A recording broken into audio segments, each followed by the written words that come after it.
Sıymadımsın Kırgızistan kırgızım.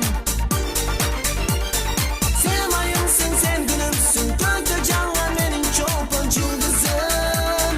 Kırgızım. Babalardan kalgan ıyık murasın, büyüklerden büyük sezgin ardayım. Ak yolundan acal düşman çıksa da, o kırgızım taşta bakın kalpağım.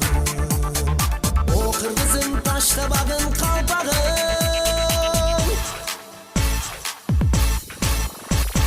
Kımmatımsın Kırgızistan, sıymadımsın Kırgızistan kırgızım.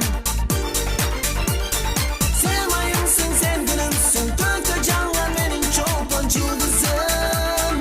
Kırgızım.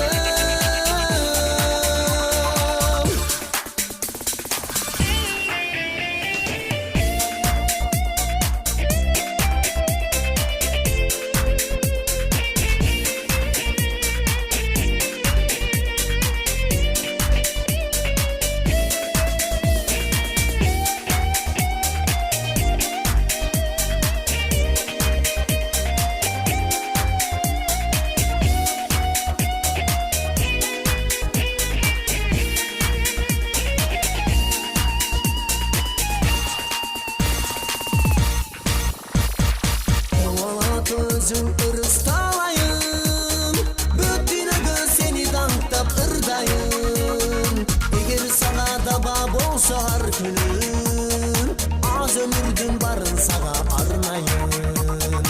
Az ömürdün barın sana arnayın.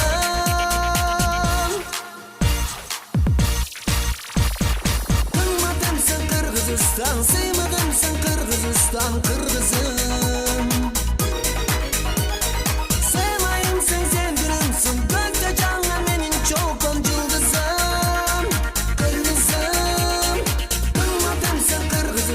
Sıymadımsın Kırgızistan kırgızım.